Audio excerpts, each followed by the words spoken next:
요한복음 19장 25절부터 좀 보겠습니다. 지난 토요일 날 마지막에 대충 이런 일이 있었다 그런 식으로 마무리만 하고 마쳐서 우리가 더 깊이 생각할 것들이 많은데 좀 아쉬움이 있어서 좀 더 자세히 보겠습니다. 자, 25절에서 27절 예수님께서 십자가에 달려 돌아가시면서 이제 그 바로 밑에 왔던 사랑하는 제자가 있었고 이제 다른 마리아, 그 마리아 가운데 예수님의 모친 마리아도 있었습니다. 이제 예수님께서 돌아가시기 전에 예수님의 모친을 사랑하는 제자에게 맡깁니다.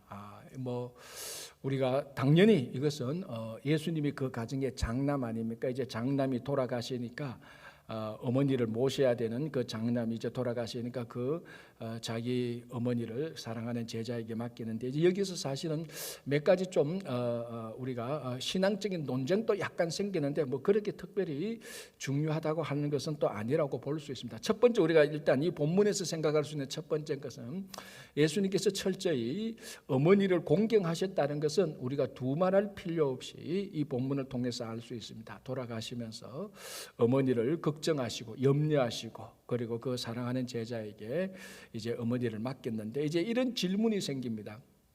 아니 예수님에게 동생이 있습니까 없습니까? 예, 그렇죠. 친동생이 분명히 있었습니다. 그죠?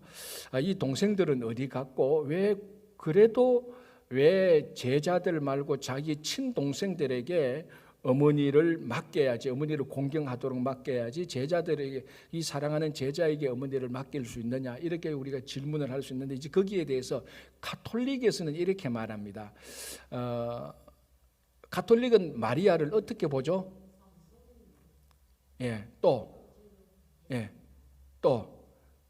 다 맞습니다. 평생 동정녀로 보고 계죠. 가톨릭은 예수님을 평생 동정녀로 봅니다. 그러면은 예수님 동생이 있다는 것은 마리아가 평생 동정녀가 아니라는 사실에 큰 위배가 됩니다. 그래서 우리가 마태복음에도 보면은 예수님께서 막 말씀을 전하실 때 예수님 그 동생들이 찾아옵니다. 그죠? 야고보, 요셉, 시몬, 유다가 찾아옵니다. 그때 예수님께서 이 제자들을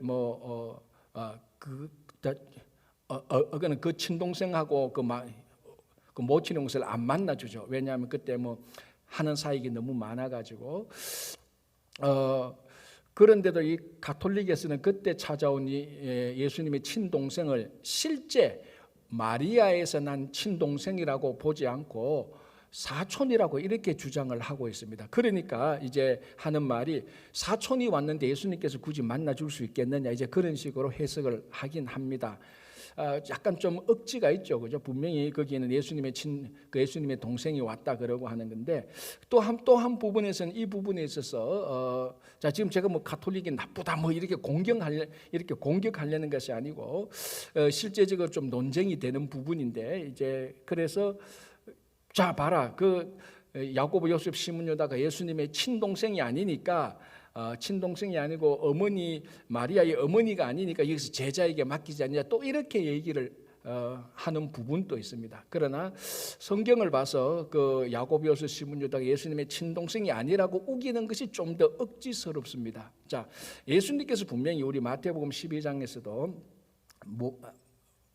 마리아와 동생들, 예수님의 동생이 왔을 때 예수님이 분명히 말씀하십니다. 누가 내 모친이고 내 형제고 내 자매냐? 자, 누구였습니까? 그 질문에 대한 답이 뭐였습니까? 아버지의 뜻대로 하는 자가 내 형제요 자매요 모친이라고 했습니다. 자, 사실은 그 사건에서 이 말은 굉장히 중요한, 어떻게 보면은 완전히 진짜 혁명적인 말씀을 하신 것입니다. 무슨 말인가 하면 가족 공동체가 무언가, 진짜 우리가 혈육으로 맺어진 가족이 가장 기본적인 가족이지만 예수님께서는 그것을 뛰어넘는 새로운 가족을 말씀하신 거예요. 그 가족이 뭡니까? 아버지 하나님의 뜻대로 하는 자가 새로운 가족을 만든다는 겁니다. 그분이 내 어머니고 내 형제고 자매다. 우리는 혈육의 가족도 중요하지만은 신앙인들은 그것을 뛰어넘는 새로운 가족 공동체가 있어야 되는, 그리고 그것을 형성할 수 있어야 되는, 이것이 바로 하나님 나라의 시작입니다. 그래서 우리 가족이 중요하다. 그거는 뭐 두말할 나위가 없죠. 그거는 뭐 지금 또 우리가 가장 중요하게 여기는 게 가족의 중요성 아닙니까? 제가 그걸 뭐 우리가 좀 덜 중요하자 그런 말이 아니고, 이 혈육으로 이루어진 가족 외에 못지않게 주님께서 중요하게 생각하신 가족이 신앙 공동체였습니다. 신앙의 가족이었습니다. 그래서 누가 내 형제요, 누가 내 자매냐? 아버지 하나님의 뜻대로 하는 자가 아니냐라고 말씀하셨을 때, 아버지의 뜻대로 하는 형제 자매들이 모인 것이 또 하나의 새로운 신앙 공동체입니다. 어쩌면은 혈육 공동체가 부서지고 넘어지고, 자 여러분 요사이 미국이나 유럽을 보십시오. 정상적으로 혈육으로 이루어진 가정 공동체가 50%가 안 됩니다, 여러분. 50%가 안 돼요. 일단 뭐 정상적으로 가족이라는 게 뭡니까? 부모가 있고 자식이 있는 거 아닙니까? 자, 여러분 미국에 또는 유럽에 정상적으로 처음 결혼한 부모와 자식과 그 부모하고 자식하고 같이 있는 가족이 50% 되는 줄 압니까? 50%안 됩니다. 미국, 유럽에 택도 없습니다. 50%. 제가 미국 처음 왔을 때 그때가 한 50% 된다. 근데 지금 20년 동안 얼마나 많은 미국과 유럽의 격랑이 불었습니까? 성에 대한 관점도 완전히 다릅니다. 지금 제3의 성을 쓰고 있습니다. 아이디에 남자 말고 여자 말고 중성을 쓰는 그런 시대가 지난 20년간 생겼습니다. 그러니까 이게 혈육으로 이루어진 가족이 앞으로 여러분 10년, 20년 됐을 때 정상적인 혈육으로 이루어진 가족 찾기가 어쩌면 보물 찾기가 될 수도 있을 겁니다. 제가 좀 물론 과장했지만. 그리고 이 혈육으로 된 가족을 그럼 포기해야 되냐? 절대로 포기해서는 안 됩니다. 이거는 굳건히 하나님께서 만드신 창조의 원리입니다. 이것은 우리가 끝까지 지켜야 되는 것이고, 그러나 이것이 무너지고 깨어질 것에 대한 무너지고 깨어진다 한다 할지라도 교회는 여전히 하나의 신앙 공동체로서 이 가족을 지원할 수 있는, 혈육 공동체를 지원할 수 있는, 그리고 이 혈육 공동체, 그 혈육의 가족에서 깨어졌을 때 이 사람을 어디서 케어할 수 있느냐, 그 대안적인 게 또 하나가 바로 신앙 가족 공동체라는 겁니다. 지금 제가 어마어마하게 중요한 얘기를 하고 있는데 사실은 이게 그래서 새로운 이미 2000년 전에 예수님께서 새로운 신앙 가족 공동체를 만들어 놓으셨습니다. 그럼 이 가족 공동체는 누굽니까? 아버지 하나님의 뜻대로 하는 자, 바로 우리들이에요. 그 대안이 교회 공동체입니다, 사실은. 그래서 교회 공동체가 가족 공동체로 형성되는 것은 너무너무 중요한 겁니다. 자, 그런 차원에서 오늘 예수님께서 자기의 친어머니를 누구에게 맡깁니까? 제자에게 맡깁니다. 왜? 이 제자가 새로운 가족 공동체의 예수님의 형제하고 같거든요. 이게 전혀 이상하지 않아요. 우리가 볼 때는 왜 친동생에게 맡기지 않느냐고 볼 때는 예수님의 생각에는 혈육 가족 공동체를 뛰어넘는 자기 제자들과 함께 아버지 하나님의 뜻대로 하는 자기 제자가 훨씬 더 신앙 가족 공동체에 가까웠거든. 자, 요 당시에 예수님께서 돌아가실 이 당시에 아마 예수님의 친동생은 아직까지도 어떤 신앙적인 어떤 이런 부분에서 굉장히 부족했을 겁니다. 야고보서 16장은 자기 친형이 예수님이 메시아인지 왜 십자가에 달려 돌아간지만 십자가에 달려 돌아갔을 때 야, 우리 형이 우리 몰래 뭔가 밀란을 그 12명의 제자들 데리고 한 3년간 뭐 하더니 결국 이런 작당을 했구나. 우리 형인데 부끄럽다. 그렇게 생각했을 수도 있을 수 있을 겁니다. 인간적으로 약간 부정적으로 봐요.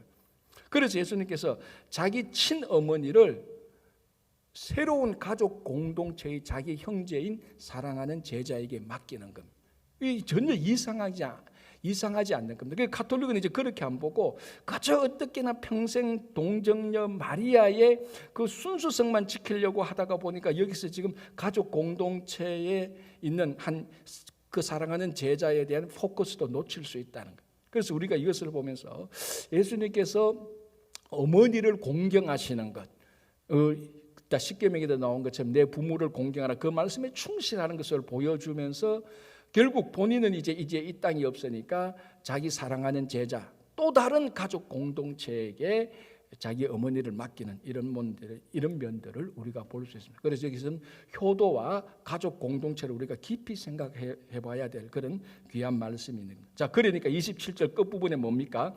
그때부터 그 제자가 자기 집에 모시니라.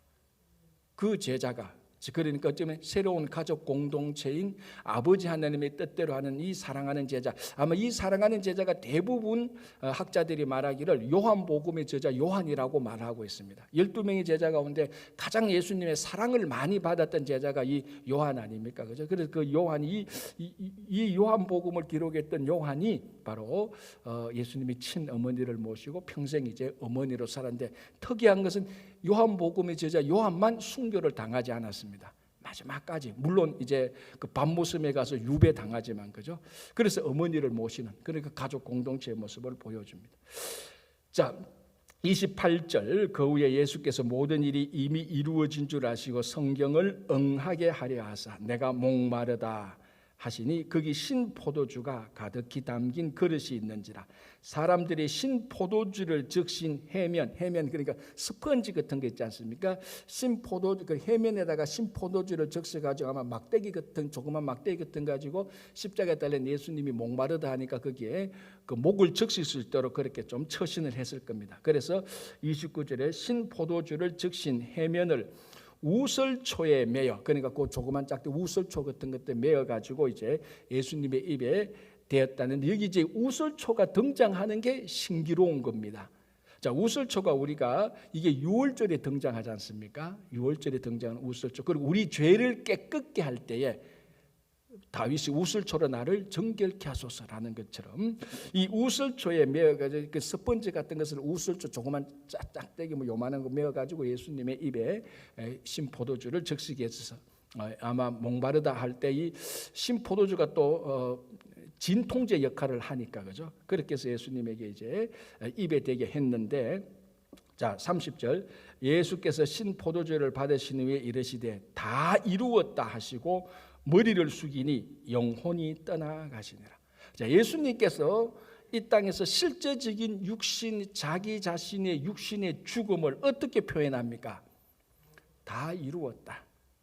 이게 성도의 죽음이 바로 이렇습니다. 성도의 죽음이 나 이제 죽는다 이게 아니고 하늘나라 간다 이 말도 맞지만은 이 땅과의 관계에서 볼 때, 그러니까 성도의 죽음을 영원한 생명 하나님 나라의 관계에서도 볼 수 있지만은 이 땅과의 관계에서 볼 때, 즉 하나님 나라의 관계에서 볼 때 이제 성도의 죽음은 영원한 생명을 얻게 되는 새로운 출발입니다. 그죠? 하늘나라의 관계에서 볼 때. 그러나 이 땅과의 관계에서는 이제 이 땅에서 해야 될 일을 다 이루었다는 겁니다. 그게 성도의 죽음입니다. 성도의 죽음이 뭐 사고로 죽느냐, 늙어서 죽느냐, 병들어 죽느냐, 그런 어떻게 죽느냐보다 성도의 죽음은 각자 한 사람 한 사람에게 맡겨진 자기 사명을 다 했느냐 안 했느냐, 그 관점으로 우리가 볼 수 있다는 겁니다. 하나님께서 우리에게 생명을 주시고 직분을 주시고 건강을 주시고 은사를 주신 것은 우리 각자에게 하나님 나라의 사명을 하나님 나라의 사명을 완수할 수 있도록 주신 것하고 마찬가지입니다. 그래서 우리는 언제 죽느냐고요? 제가 여러분 언제 죽는 줄 압니다. 날짜는 말 못하지만 언제 죽습니까? 여러분 사명이 다 끝날 때 죽습니다. 그래서 그래서 우리 성도의 죽음은 슬픈 게 아니죠. 한 성도가 자기 사명을 다 마쳤어요. 우리 어떻게 합니까? 축하해 주잖아요. 정말 70, 80, 90 평생 정말 수고하셨다. 이제 이 땅에서 모든 사명을 다 마쳤구나. 박수 쳐주고, 또 영원한 생명을 보면 영원한 생명으로 새롭게 시작하는 거잖아요. 그래서 예수님께서도 다 이루었다 하시고 머리를 숙이니 영혼이 떠나가시니라. 자, 31절, 이날은 준비일이라. 유대인들은 그 안식일이 큰 날이므로 그 안식일에 시체들을 십자가에 두지 아니하려 하여 빌라도에게 그들의 다리를 꺾어 시체를 치워달라라고 말을 합니다. 자, 여러분 신명기 한번 찾아봅시다. 신명기 21장 22절 23절 한번 찾아보겠습니다. 신명기 21장 22절 23절 한번 보시기 바랍니다. 찾기 쉽죠. 21, 22, 23 생각하면 됩니다. 그죠? 신명기 21 그리고 22, 23장. 자, 다 같이 한번 읽어볼까요? 22, 23 시작. 사람이 만일 죽을 죄를 범함으로 내가 그를 죽여 나무 위에 달거든 그 시체를 나무 위에 밤새도록 두지 말고 그날에 장사하여 내 하나님 여호와께서 내게 기업으로 주시는 땅을 더럽히지 말라. 나무에 달린 자는 하나님께 저주를 받았음이니라. 자, 예수님께서 십자가에 달린 것을 그 당시 유대인들은 나무에 달린 자라고 인식을 하고 받아들였습니다. 자, 밤새도록 두라고 합니까? 두지 말라고 합니까? 두지 말라. 왜? 그렇지. 나무에 달린 자는 저주를 받았겠네. 그 저주를 받은 자가 나무에 계속 달렸으면 그 달린 그 땅이 여호와께서 내게 주신 기업으로 주시는 땅이 더럽혀진다. 저주 받은 자의 시신을 밤새도록 달지 마라. 그 거룩한 땅이 더럽어진다 해서 그 시신을 내리도록 했습니다. 자, 이게 유대인이 굉장히 중요하게 지키는 율법 중에 하나죠. 자, 그래서 31절 다시 요한복음 19장 31절 이날은 준비례라. 자, 이게 이 유대인들은 그 안식일이 큰 날이므로 이제 그 다음 날이 안식일이니까 안식일 다가올 때 시신이 십자가의 나무 위에 계속 달려 있으면은 안 되잖아요. 그 땅이 더럽혀지잖아요. 그래서 그것을 내려달라고 요구를 합니다. 이 사람들이 빌라도에 가서 자기들이 율법적인 요구를 하죠. 하여 빌라도에게 그들의 다리를 꺾어 시체를 달라 하니. 자, 왜냐하면은 십자가에 달린 사람이 이제 죽어서 내려올 때 죽음을 확인하는 것이 뭡니까? 다리뼈를 꺾습니다. 그게 왜 하게 되는가 하면은 여러분 십자가에 우리가 한 명도 안 달려봤기 때문에 몰라서 그러는데 이게 십자가에 달릴 때 이 몸을 무엇이 지탱하는가 하면요. 양쪽 손에 박힌 못 그리고 그 발에 박힌 못 이것이 사실은 몸을 지탱합니다. 이게 사실 지탱이 안 되는 거죠. 그죠? 자, 그리고 이제 실제 십자가 보면 엉덩이 쪽에 그 지탱할 수 있도록 이렇게 십자가를 어떤 십자가는 십자가를 만드는 거, 요 십자가의 엉덩이 쪽에 약간 받침대 같은 걸 하나 만들어 놓습니다. 이제 그런 십자가도 봤거든요. 그래서 엉덩이가 자기 몸을 좀 지탱할 수 있도록 양쪽에 그 양쪽에 박힌 대못 그리고 그 발에 박힌 못으로 이 몸을 다 지탱을 못합니다. 막 찢어지고 떨어지고 하니까 그래서 엉덩이 쪽에 받침대를 떼어서 몸을 좀 지탱하게 합니다. 자, 이렇게 해서 하는데 이것이 완전히 죽었다 끝났다고 하면은 뼈를 탁 치면은 다리뼈가 딱 부러지면 이 몸이 체중이 아래쪽으로 확 처지게 되어서 혹시나 그 사람이 마지막 죽지 않고 숨 쉬고 있는 것을 끊어버리는 겁니다. 그게 그래서 질식시키는 거죠. 마지막으로 질식시키는 겁니다. 뼈가 딱 이 다리뼈가 부서짐으로 말미암아서 체중이 아래로 꽉 처져서 여기에 지금까지도 계속해서 호흡이 부족하고 피가 빠지고 물이 빠진 거 하는 것에 대한 호흡 부정, 심부전증이 있는 거죠. 그것을 이제 딱 쳐서 완전히 마지막으로 질식해서 죽음을 확인하게 되는 겁니다. 자, 그래서 32절에 군인들이 가서 예수와 함께 못 박힌 첫째 사람과 또 그 다른 사람의 다리를 꺾었습니다. 양쪽에 두 사람이 있잖아요. 꺾고. 자, 예수님도 어떻게 해야 됩니까? 쳐야 되죠. 칠라고 보니까 누가 봐도 100% 죽은 거야. 이거는 뭐 다리 칠 필요가 없겠다. 완전히 죽었다. 이 시신은 완전히 죽었다. 예수라는 시신은 완전히 죽었다고 생각하고 원래는 다리를 꺾어야 되는데 자, 그래서 31절에 빌라도에게 그들의 다리를 꺾어 시체를 치워달라고 요구를 했습니다. 구체적인 사항을 지시했죠. 빌라도에게 다리를 꺾어서 완전히 죽어서 우리들에게 시체를 치워달라. 이게 우리들의 법입니다. 하니까 첫째, 둘째는 다리를 꺾었는데 셋째 예수님의 시신만은 다리를 꺾지 않습니다.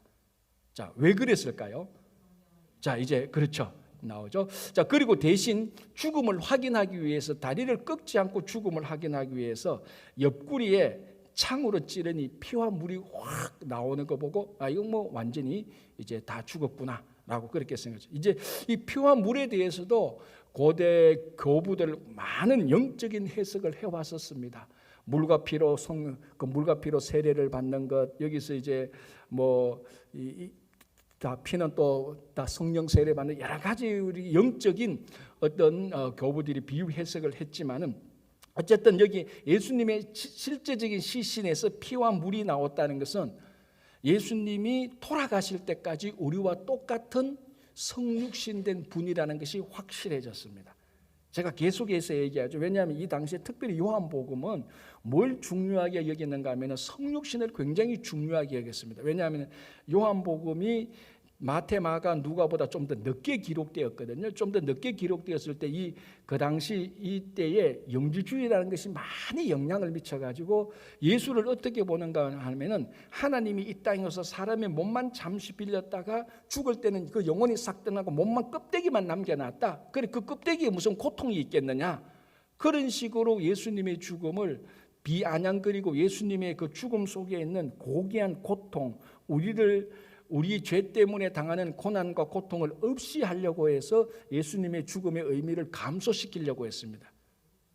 굉장히 이거는 나쁜 시도죠. 이거야말로 진짜 사탄의 전략입니다. 그런데 오늘 예수님께서 돌아가실 때 보니까 진짜로 그 옆구리를 찌니까 피와 물이 그대로 흘러나오는, 그리고 이건 진짜 그냥 껍데기만 남은 사람이 아니고 우리가 똑같은 사람이라는 것을 다시 한번 더 알려주는 겁니다.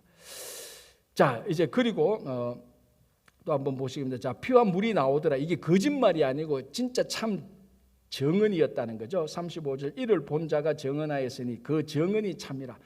그 몸에서 피와 물이 나왔다. 예수님은 진짜로 사람이었다. 이걸 어떻게 믿냐? 그걸 찔렀던 사람은 거기에 있었던 사람, 그걸 본 자가 정언했는데 그 정언은 참이다. 이건 더 이상 의심하지 말라라고 말합니다. 자, 이제 36절 한번 보겠습니다. 이 일이 일어난 것은 그 뼈가 하나도 꺾이지 아니하리라 한 성경을 응하게 하려 함이라. 자, 출애굽기 12장 46절 보겠습니다.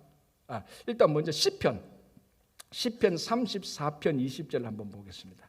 시편 34편 20절.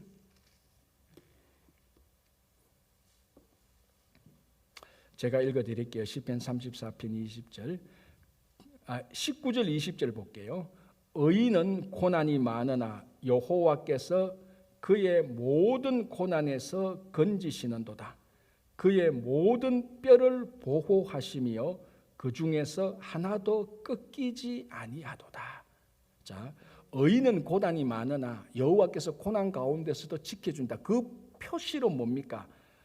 그의 모든 뼈를 보호하고 그 뼈가 꺾이지 않는다는 것을 보여줌으로 말미암아 의인은 고난을 당한다 할지라도 그 고난 가운데서 하나님께서 온전히 보호해 준다는 시편의 이 고백이 예수님의 그 뼈를 보호함으로써 완전히 보호해 주는 것을 드러내면서 상대적으로 뭘 말합니까? 예수님은 진짜로 의인이었다는 겁니다. 진짜로 의인이었다. 진짜 의인의 모든 뼈는 다 보호하신다. 그래서 여러분 또 죽을 때 이걸 또 글자 그대로 또 해서 나는 의인이니까 내 뼈는 건드리지 마라 그렇게 유언하시면 안 됩니다. 또 그걸 또 이상하게 또 적용하지 마시고 오늘 이 예수님의 그 뼈가 꺾이지 않는 것과 시편에서 말한 것이 같이 매칭이 되면서 이루어지면서 예수님은 진짜로 의인이었구나 라는 것을 우리가 성경을 통해서 알 수 있고요. 자, 출애굽기 12장 46절 한번 보겠습니다. 뭐 여러 가지 봐야 되는데 하나만 보겠습니다. 출애굽기 12장 46절 제가 읽어드릴게요. 한 집에서 먹되 43절 먼저 읽어드릴게요. 여호와께서 모세와 아론에게 이르시되 유월절 규례는 이러하니라. 자, 여기서 중요한 유월절 규례입니다. 유월절 규례는 이러하니라. 이렇게 나가다가 46절 한 집에서 먹되 그 고기를 조금도 집 밖으로 내지 말고 뼈도 꺾지 말지니. 이 고기가 무슨 고기? 유월절 어린 양 고기, 그 뼈를 꺾지 말라. 그러니까 지금 또 여기 민수기 9장 12절 보면은 지금 유월절 어린 양의 뼈는 꺾어서는 안 된다는 것을 계속해서 반복합니다. 자, 그러면은 다시 요한복음으로 돌아가면 예수님께서 십자가에 달려 돌아가신 것은 유월절 양으로 돌아가셨다는 것을 상징하고 있는 거죠. 그걸 보여주시고 있는 거죠. 자, 특별히 마태, 마가, 누가복음 말고 우리가 요한복음을 볼 때 요한복음 처음에 나올 때 예수님께서 등장하실 때 세례 요한이 예수님의 등장을 두고 어떻게 소개하셨습니까? 보라, 세상 죄를 지고 가는 하나님의 어린 양이로다. 그게 마태마가 누구 아니고 요한복음은 그것을 특별히 딱 강조했습니다. 자, 예수님의 등장에, 자, 영화를 보면 첫 번째 등장에 주인공이 쫙 등장할 때 폼이 쫙 나지 않습니까? 저 언덕 밑에서 한 사람이 쫙 올라오는데 여기 모든 있던 사람들이 내가 영화 감독을 해야 되는데 이거 생각할 때마다 자, 저기서 한 사람이 언덕에서 쫙 올라옵니다. 그럼 여기서 많이 이제 세례 요한과 그 함께 있던 그 이제 무리들 그 그룹들이 세례를 받고 막 말씀을 듣다가 저 언덕에서 예수님이 딱 올라오니까 세례 요한이 고함을 확 지릅니다. 모든 사람의 관심을 그 사람에게 다 초점을 하면서 보라, 세상 죄를 지고 가는 하나님의 어린 양. 이게 예수님이 요한복음에서 예수님이 등장하는 모습입니다. 자, 그러면 이제 요한복음에서 다시 예수님께서 십자가에 달려 돌아갔을 때 그 육신이 사라지는 모습은 어떻게 돌아갑니까? 보라, 세상 모든 죄를 지고 간 하나님의 어린 양이로다. 유월절 어린 양으로 돌아가죠. 그러니까 이게 좀 고상한 말로 수미상관법 이렇게 말하지 않습니까? 앞에서 예수님께서 하신 말씀, 앞에서 예수님의 모습과 그 중간에서 사역하신 것과 마지막에 돌아가신 예수님의 모습이 다 그대로 일자, 처음과 끝까지 딱 끄면 그대로 딱 일치합니다. 뭐로? 유월절 하나님의 어린 양이었다. 유월절 하나님의 어린 양이 그래서 뭔데? 이게 왜 중요한데? 이스라엘 백성들의 모든 죄를 다 지고 유월절 어린 양이 그 죄에 다 전가시켰지 않습니까? 그 마찬가지로 예수님께서 유월절 하나님의 어린 양으로 돌아가신 것은 우리의 모든 죄를 지시고 유월절 어린 양 것처럼 우리 죄를 지시고 십자가에 달려 돌아가심으로 말미암아 우리가 구원받을 길을 열어놓은 겁니다. 그래서 우리 죄가 예수님에 의해서 다 넘어갔고 우리가 그 예수 그리스도 보혈을 믿을 때 예수 그리스도의 의로움이 보혈의 공로가 우리에게 넘어오는 겁니다. 그래서 그거 가지고 하나님 앞에 가서 구원을 받는 겁니다. 하나님의 보좌에, 의의 보좌에 통과하는 것이죠. 그래서 오늘 이 요한복음 19장에서는 계속해서 이 뼈를 꺾고 안 꺾는 거 가지고 계속해서 지금 얘기합니다. 요한복음 아까 말씀드린 요한복음 19장 31절에 예수님이 그냥 시신을 요구하면 되지. 예수님 준 거 시신을 요구하면 되지. 꼭 그 항목을 말합니다. 뼈를 꺾어서 다리를 꺾어 시체를 치워달라. 이 말 안 해도 되잖아요. 그냥 시신 달라 그래도 되잖아요. 그죠? 꼭 뭐 뼈를 꺾어서 그렇게 말하지만 그 하는 말이 의미가 있는 거죠. 유월절 하나님의 어린 양이었다는 것. 자, 그래서 36절 다시 보겠습니다. 이 일이 일어난 것은 그 뼈가 하나도 꺾이지 아니하리라 한 성경을 응하게 하려 함이라. 그래서 예수님은 처음에 말씀하신 것처럼 유월절 하나님의 어린 양으로서 우리의 모든 죄를 대신 지시고 십자가에 달려 돌아가셨다라는 것을 확실하게 증거해 주고 있습니다. 자, 예수님께서 돌아가시고 난 다음에 이제 두 사람이 나타나서 예수님의 시신을 장례하는 그 일을 보여줍니다. 38절 아리마대 사람 요셉은 예수의 제자이나 유대인이 두려워 그것을 숨기더니, 자, 아리마대 사람 요셉은 예수님의 제자였습니다. 아마 이 사람이 굉장히 높은 직위에 있었을 것입니다. 그런데 그때 이제 예수님의 제자인 것을 드러내면은 유대인으로부터 완전히 왕따를 당했지 않습니까? 우리 그 요한복음에 봤지 않습니까? 그 날 때부터 소경된 자의 부모가 자기 아들이 예수가 그 고쳐줬다 이런 것을 명백하게 말 못했던 이유가 뭐 때문에 말 못했습니까? 출교를 당할까봐. 그게 두려웠던 겁니다. 출교를 당한다는 것은 완전 그때부터 인생이 끝나는 겁니다. 아무것도 못하는, 사실 굉장히 두려운 일이죠. 그래서 이 아리마대 사람 요셉이라는 사람도 사실은 고위직이고 자기도 예수님의 제자인데 숨겨진 예수님의 제자였습니다. 그러니까 자기 자신을 아직까지 확실히 드러내지 못한 그런 제자인데 예수님께서 딱 돌아가시면서 이제 뭡니까? 이 요셉이 와서 빌라도에게 예수의 시체를 가져가기를 구합니다. 자, 이거는 공식적인 행위입니다. 그죠? 자, 그 당시 로마인들은 십자가에 달린 시신을 사실은 잘 안 내주죠. 그 내리기도 않고. 왜냐하면은 십자가에 달린 그 시신은 독수리가 와서 다 쪼아 먹는 것을 사람들이 보도록 합니다. 그래서 어떻게 합니까? 경각심을 가지도록 하죠. 와, 저거 로마에 반역했다. 십자가에 그 반역했다가 십자가에 달릴 건데 십자가에 달리면 죽는 것도 그러니까 곱게 못 죽는구나. 독수리가 막 쪼아서 먹었어. 그게 얼마나 비참합니까? 그렇게 해서 경각심을 보이도록 하는 게 십자가청의 중요한 목적인데, 그래서 잘 시신을 안 내주는데 어떻게 합니까? 이 아리마대 사람 녀석은 굉장히 고위직이니까 자기 직위, 자기 지위를 이용해서 예수님의 시신을 가져옵니다. 자, 여기서 이제 중요한 게 뭔가 하면, 자, 다시 한번 볼게요. 2일 후에 빌라도에게 예수의 시체를 가져가기를 구하며 빌라도가 허락하는지라 이에 가서 예수의 시체를 가져가니라. 자, 이것은 지금까지는 두려워서 예수님과 관련된 어떤 일들을 자기 지위나 신분이나 공적인 것과 연관돼서 하나도 하지 못했던 사람입니다. 그거 다 걸리면 나중에 조사하면 다 걸리고 자기 지위 다 잃어버리니까. 그러나 막상 예수님께서 돌아가시는 그 모든 과정들을 볼 때 이 아리마대 사람 요셉은 정말 저 예수라는 분이 내가 정말로 우리말로 하면 아직까지 뭐 부활하고 이런 것까지는 못 믿지만 정말로 저분이야말로 의인이었구나. 죄가 없이 돌아가셨구나.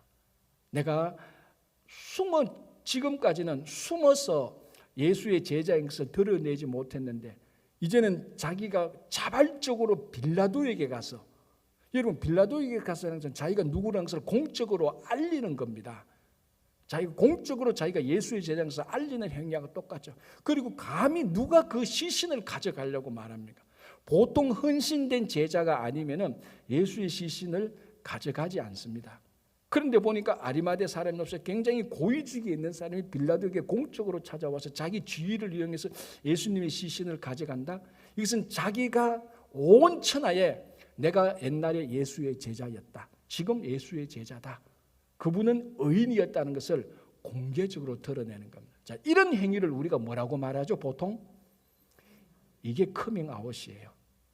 우리가 미국 커밍아웃 그러면 동성애자들이 부끄럽고 자기 동성애 막 숙이다가 언제 한번 용기를 내어서 내가 커밍아웃한다, 나 동성애다, 그것만 우리가 커밍아웃이라고 생각했는데 사실은 그것도 맞죠. 자기 음지에서 있다가 양지로 나오니까 자기를 드러내는 겁니다. 자, 오늘 아리마대 사람 요셉도 자기를 커밍아웃 하는 거예요. 내가 예수의 제자라는 것을 커밍아웃 하는 겁니다. 자, 그러면은 앞으로 이 아리마대 사람 요셉은 예수의 제자라는 것을 커밍아웃 함으로 감당해야 될 엄청난 손실과 엄청난 비아냥, 조롱, 자기 다 감당해야 됩니다. 어쩌면 자기의 고위직 그 지위도 내려놔야 될 수도 있을 겁니다. 그런데 보통 이런 건 언제 합니까? 예수의 인기가 높을 때, 예수님이 잘 나갈 때 커밍아웃하면 나도 예수의 제자다, 보통 이렇게 하잖아요. 그래야 자기도 이제 저 사람이 예수의 제자냐 하면서 예수님이 잘 나갈 때 이제 옆에서 어떻게 자기 어떤 혜택과 이익을 볼 수 있는데, 이 아리마대 사람 요셉은 사실은 어떻게 보면 지금은 커밍아웃 할 때가 진짜 아니에요. 진짜 다 숨어야 될 때 아닙니까? 그래, 제자들은 다 숨었잖아요. 다른 제자들은 다 숨었는데 아리마대 사람 요셉은 이때 자기 자신을 드러냅니다. 내가 예수의 제자가 맞다. 그 시신을 나에게 달라, 빌라도. 내가 그 시신을 내가 처리해서 내가 장례해야 되겠다. 자기 자신을 드러내는 겁니다. 자, 우리 성도들이 언제 어디서나 자기 자신을 드러낼 줄 알아야 됩니다. 내가 예수 믿는 사람이다. 내가 교회 다니는 사람이다. 그래서 나는 내가 이런 일을 행동을 하는 데서 내가 떳떳하다. 왜? 이것은 성도로서 해야 되는 일이 아니냐라고 언제든지 커밍아웃 할 수 있는, 진짜로 신앙의 커밍아웃은 매일매일 해야 되는 겁니다. 그렇죠? 자, 그리고 이제 그 유명한 또 니고데모가 나오죠. 니고데모가 나와서 몰약과 침략 섞은 이 향을 가져와서 이게 지금 계산해 보면 12,000불에서 15,000불 정도 된다고 합니다. 굉장히 비싼 걸 가져와서, 굉장히 비싼 향을 가져와서 예수님의 시신이 부패하지 않도록, 그리고 악취가 나지 않도록 예수님의 시신에 발라가지고 준비한 무덤에 잘 안치를 합니다. 그래서 아리마대 사람 요셉과 니고데모. 자, 니고데모도 보십시오. 지금 예수님께서 돌아가셨단 말이죠. 돌아가신데 12,000에서 12,000불, 꼭 액수가 많다 적다를 떠나서 돌아가신 시신에게 꼭 굳이 이렇게 돈을 많이 내어서 해야 될 필요가 있습니까? 자기 받을 보상도 하나도 없는데. 왜 우리 이런 말이 있어요. 정성 개가 죽으면 다 조문 가지만 정성 죽으면 안 가잖아요. 왜? 정승 주고는 이제 아무것도 없으니까. 그러니까 마치 예수님께서 돌아가셨으면은 예수님의 시신에 뭐 잘해줘도 마리아가 도와주고 뭐 마리아가 보상해주고 그럴 기대가 전혀 없단 말이죠. 그럼에도 불구하고 니고데모는 자기가 가지고 있는 귀한 향료값을 가져와서 그 액수도 적지 않은 것을 가서 예수님의 시신에 그 발라서 장례를 준비합니다. 자, 아리마대 사람 요셉, 니고데모, 예수님이 돌아가신 후에 하셨다고죠. 여기는 어떤 보상도 전제되지 않습니다. 남아있는 것은 오히려 무시와 손해와 손실과 대신 왕따만 남아있을 것입니다. 그럼에도 불구하고 예수님의 시신을 자기가 할 수 있는 최대한, 왜? 이분이야말로 진짜 의인이었고 이분이야말로 자기가 존경했던 어떤 보상, 대가를 바라지 않는 순수한 제자도의 모습이 나타납니다. 물론 아직까지는 아무도 예수님께서 부활하실 것은 믿지 않았지만, 그죠? 자, 우리가 이렇게 볼 때 이 예수님께서 돌아가시고 난 다음에 나타났던 아리마대 사람 요셉, 니고데모에게 우리가 충분히 배울 수 있는 제자도의 모습. 여러분, 제자는 예수님의 제자는 것은 어떤 대가를 바라고 보상을 바라고 거기에 내가 기대했던 것만큼 얻지 못했을 때 절대로 낙담하거나 실망하지 않습니다. 그냥 그 제자는 스승이 좋아서 스승을 닮기 위해서 최선을 다하고 최대한 다하는 그런 모습들을 보여주고, 그리고 여러분 언제나 신앙의 용기를 가지고 살아가시는 여러분 되시기 바랍니다. 기도하겠습니다. 하나님 아버지, 감사합니다. 오늘도 하루를 시작합니다. 주님, 우리가 언제 어디서 오늘 무엇을 하든지 우리가 신앙의 용기를 가지고 살아갈 수 있도록 도와주시고 늘 정말 우리 제자로서 부족함 없이 살아갈 수 있도록 주님 도와주시옵소서. 아버지 하나님, 우리의 모든 죄를 대신 지시고 유월절 어린 양으로 돌아가신 주님을 경배하며 찬양하며 늘 감사하며 구원의 감사 속에서 살아갈 수 있도록 인도하여 주시옵소서. 아버지 하나님, 어제까지 선무석굴 잘 마칠 수 있도록 인도해 주신 것을 감사합니다. 우리 친구가 매년 또 매번 이 지역사회에 필요한 그 아버지 봉사를 잘 감당할 수 있도록 도와주시고, 또 선무석굴을 통해서 교회에 왔던 많은 영혼들이 주님을 어떤 방식으로든지 꼭 알 수 있도록 도와주시옵소서. 수고하신 모든 분들에게 주님께서 피곤치 않도록 도와주시고, 이제 또 이번 주 금요일부터는 여름 성경학교가 시작됩니다. 수고하신 우리 모든 전도사님 함께해 주시고, 여름 성경학교를 통해서 우리 자녀들의 믿음이 많이 자라고 예수님을 많이 만나고, 또 새롭게 여름 성경학교에 찾아오는 주일학교 학생들, 주님께서 그 학생들이 교회를 좋아하고 예수님을 사랑할 수 있도록 꼭 도와주시옵소서. 다음 주일은 또 중고등부 수련회가 시작됩니다. 특별히 사춘기에 있는 민감한 우리 중고등부 학생들, 우리 강 목사님 이하 또 여러 교사들이 합하여서, 봉사자들이 합하여서 우리 자녀들 말씀과 기도로 잘 훈련하고 잘 양육하는 귀한 기회가 될 수 있도록 도와주시옵소서. 9월에 있을 선교 바자회와 부흥회에도 주님께서 함께할 것을 믿습니다. 우리 가운데 몸이 연약하신 이창근 집사님과 모든 환우들 주님께서 오늘 또 고쳐주시고, 모든 성도님들의 가정과 일터 위에 풍성한 은혜를 더하여 주시고, 우크라이나 사태가 속히 끝나고 회복될 수 있도록 도와주시옵소서. 감사하오며 예수님 이름으로 기도합니다. 아멘.